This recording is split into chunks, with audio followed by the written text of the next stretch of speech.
Hello, it's Georgia down in Australia and welcome to another video. Now this tutorial is for my April 2022 virtual faith art retreat. A lot can happen in a week, which is running over the course of Holy Week. And this is the decor kind of component. As many of you know, a lot of the retreat projects I make are really things that I need or that I want to do. This is my new thing. Retreats are about me. Okay, so this is going to be kind of similar to something we've done in the past, but it's something that I need to do right now. So I thought I would make a quick tutorial for anyone who has not made one of these, or just for the joy that's in it. Now the thinking behind this is I have a lot of stamp sets, lots and lots and lots. And I've been rearranging my craft room and I have put most of my stamps into a long basket, but I have pulled out all my faith themed stamps, that is the ones that I use especially for Bible journaling, and I thought I kind of want to have these in a different place where I can flick through them and find them easily, because my other stamps, they're kind of by theme, and even though these would all be themed as Christian stamps or faith stamps, they kind of have different, some of them are floral and some of them are Easter and some of them are Christmas, so they would kind of be all over the place in my weirdly organized world. So I thought if I make my own little box, then I can have just the faith stamps in one box, and also I can pull that out when I'm Bible journaling as opposed to when I'm doing things that involve the other stamps, if that kind of makes sense.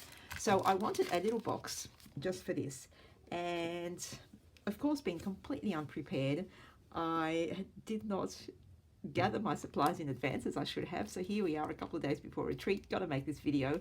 I was going through the pantry, oh no, what to use, and luckily we had a box of these little fruit cups that my sons like. They are 24 and 26 years old, mind you, but they still love the little fruit cups.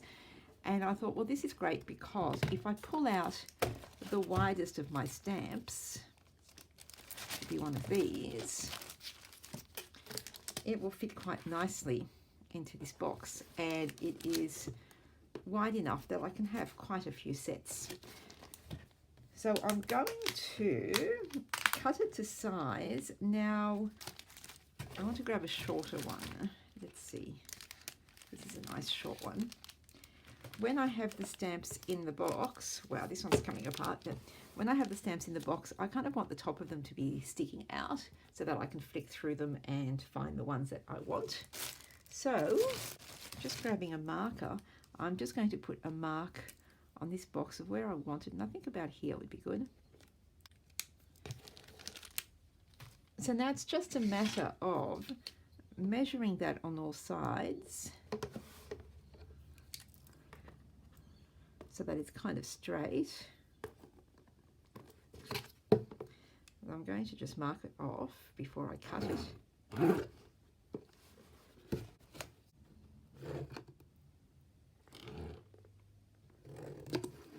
And then I am simply going to use my craft knife to cut along that line. I'm just making my way all around the box.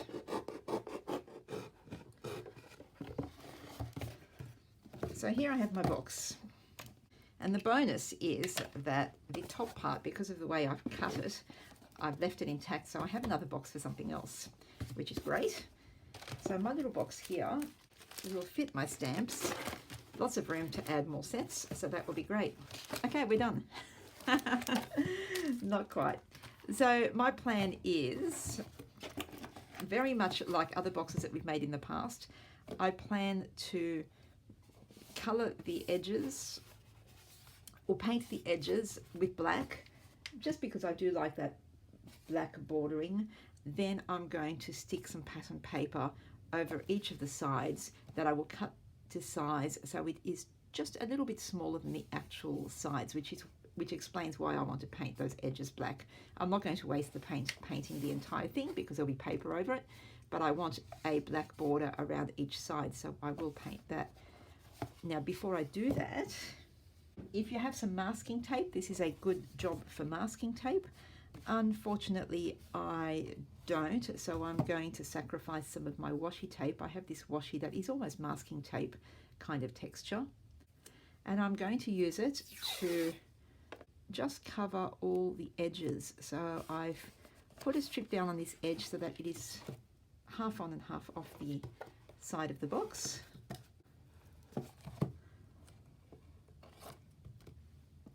Cut the edges and just fold it over. Now what that does is that gives you a smooth edge for when you're painting around your box. So do that to all the sides, so all 4 sides on all 4 surfaces of your box. So when you're finished, your box should look like this, taped on all 4 edges on each side. Now you don't have to paint it. If you've got a washi tape that you really like, a really pretty washi tape, you could just keep the washi tape as your edging. That would look quite nice. Now, as you can see, the bottom of my box is a little bit indented. It's not a very strong bottom, but I'm not going to worry about doing anything on the outside because that's just the bottom. I'm not even going to cover it or paint it. I'm just going to leave it as it is. It's really not important to me. If it's a box that you're making as a gift, you probably want to cover it and make it look absolutely perfect. I'm not worrying. I'm just making a storage box here. What I am doing though is on the inside, you can see it's a bit of a mess.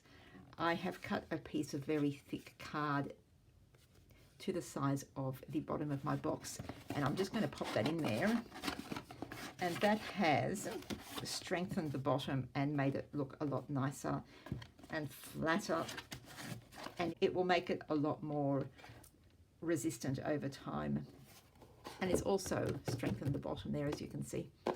Okay, so what I'll do now is just grab my black paint and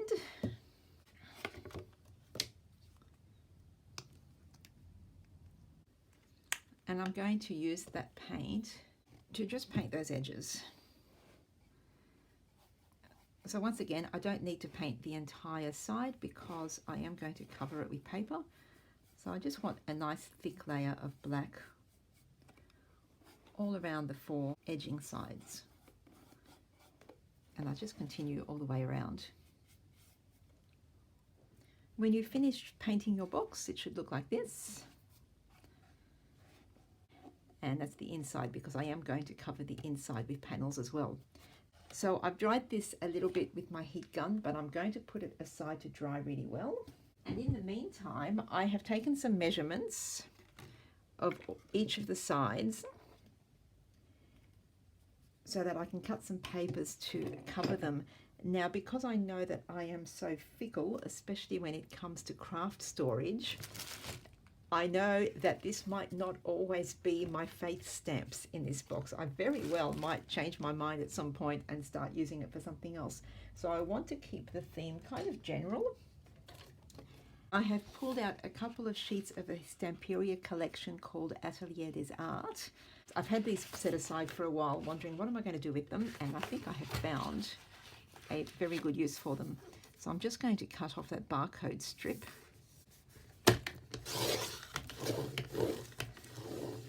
With my very old wonky cutter, and I'm going to first of all cut the pieces for the outside. So I want 2 pieces 5 1/4 by 4 1/4 inches. I'm sort of wondering what this looks like. So this is my height, and then 4 1/4. Oh poo, I've just cut it wrongly. Okay, so I've just made a boo there and I've cut it just a little bit too short. So that's kind of wasted. That's a shame because I really like that. Okay, so let's try that again, and actually I'll actually pay attention this time. All right, I want 4 1/2. I actually cut it to 4 1/4, which was very silly. Okay, 4 1/2.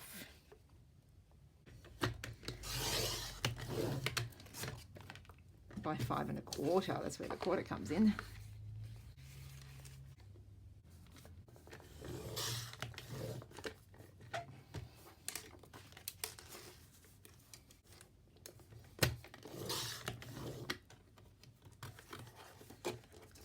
So they're my two big sides. And then I might use some of this. So once again, 4.5 is my height. Now, of course, your measurements will be different depending on what box you've used. So that's for the outside of my box. I'll put those together.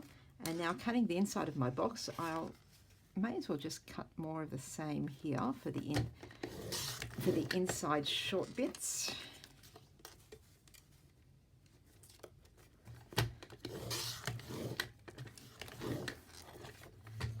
And then that piece that I mucked up, I can actually use for inside the bottom. So I want that 5.25 by 2 3/4. And that will be the inside bottom bit. So now it's just a matter of sticking all those on. I'm starting with the outside. What I might do first, actually, something I always forget, is I'm going to grab some distress ink. I'm going to use my Peacock Feathers distress ink here. And I'm just going to ink around all the edges. Let's give it a little bit of definition.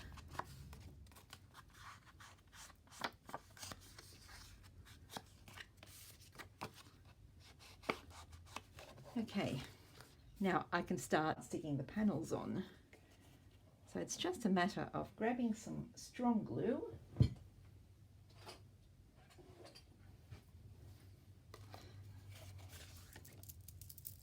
Oh, I like that side too. Oh no. Oh no, oh no.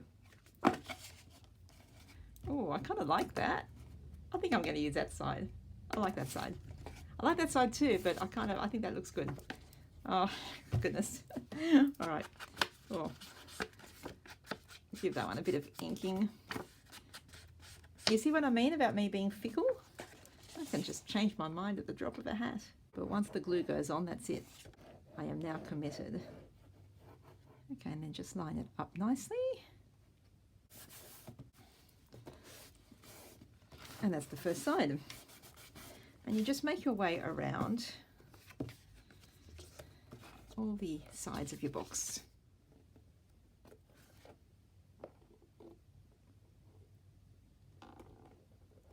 And when you've covered all your box, it should look like this. So every side has a pretty design and the borders are a nice solid color. I've ended up sticking something on the bottom just to make it look neat. And that's the inside, so it's this really arty sort of paper, which is great.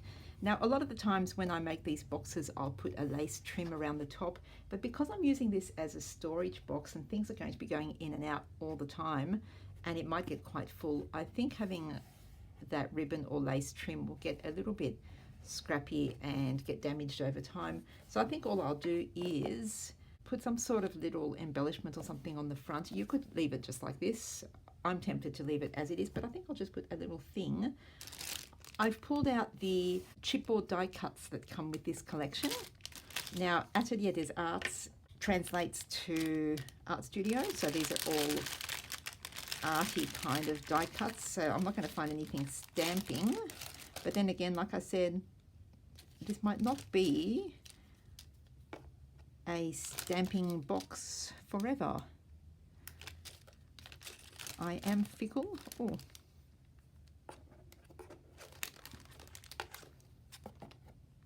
I'm liking this. That's kind of my winner. Art has a lot to show. Maybe. Maybe. Okay. So that's definitely my winner. And I might use one of these. Not quite sure at the moment. I'm thinking if I stick that at the top, I'm debating whether to put something underneath it to make it stand out. I know I said I wasn't going to put any lace trim on this, but I'm just thinking if I got a bit of this lace and I put it underneath so it's not actually sticking up the top like I normally do, that would look kind of cute. So I'm going to cut a piece that is the length of my little sign here.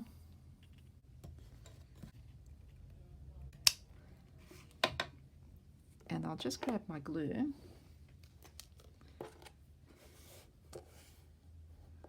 deciding how I want it.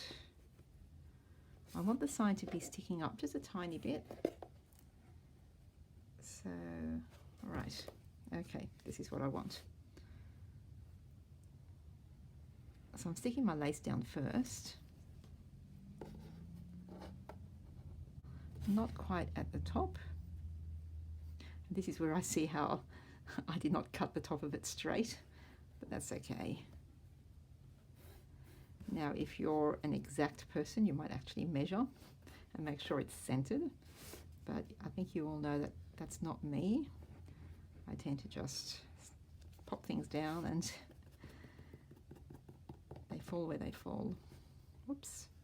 Now, this is not fabric glue, so it will take a while to dry, but I know it will dry and it will stick. And now I'm putting glue on the bottom of this, leaving the very top bit free because it's going to be sticking up or overlapping the top of my box. Just popping that down.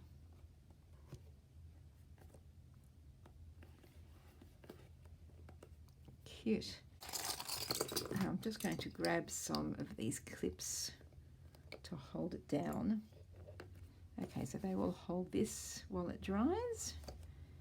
Now, having a look at this.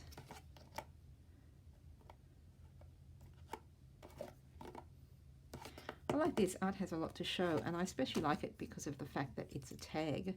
So if I pop out that middle, that hole, I'm thinking, having a look at some of these little offcuts that I have.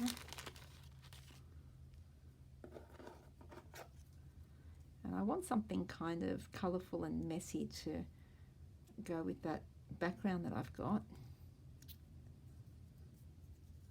That's a bit too, oh no, well, it kind of goes with that blue. It's kind of bright, but I like it.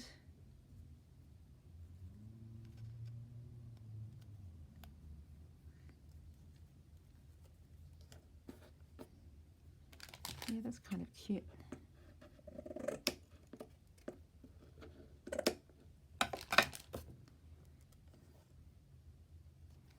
I'm thinking of just sticking it like that so it's at that kind of angle and has a bit of a messy look. And I'm going to put some little bits of glue. Oh, this is coming out so fast. Underneath my bits of string and twine, and I'm not quite sure what to call this. Just to hold it there so that when the box is standing up, these bits will still be sticking up like that and they won't all just fall and go all floppy.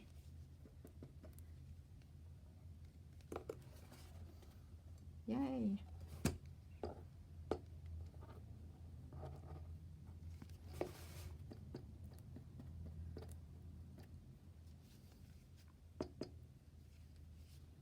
Okay, I kind of like that. Right, so I think I'm going to leave it like that. This is my box. So that's my storage box. I know it's quite similar to the other boxes we've made in the past, but that just shows that you can take one idea and just use it for all sorts of different reasons, because we've done this as a gift box that we've put cards and coffee related, well, mine was a coffee one, so I put little bags of coffee and coffee things inside it. We've done one as a prayer box that I'm using to put my little booklets that are prayer related. And now this one is a art/craft storage box that I will be putting my stamps into. Now, once this has dried, I'll do all the rest of this off camera, but once it's dried, I will paint a layer of gel medium or collage medium or something just to seal the surface and to make it a little bit more resilient to wear and tear. But otherwise, it's my box all done. Grab my stamps and they'll pop in here. And there, I'll put it sideways so you can see. So that's my stamp set storage box. So this has been a fun little project for my 2022 Virtual Faith Art Retreat run through Holy Week called A Lot Can Happen in a Week. The link for the retreat will be down below in the description, as well as all my social places. So please come along and say hi. Join my group God's Refrigerator if you are interested. But please do make sure once you knock on that door that you answer the question, otherwise we can't let you in. And if you create one of these, I would love to see it. So thank you very much once again. If you do all those things, you like, subscribe, comment, I'd really appreciate it because it shows that there's somebody out there. So thank you again for joining me, and I will catch you in the next one. Bye.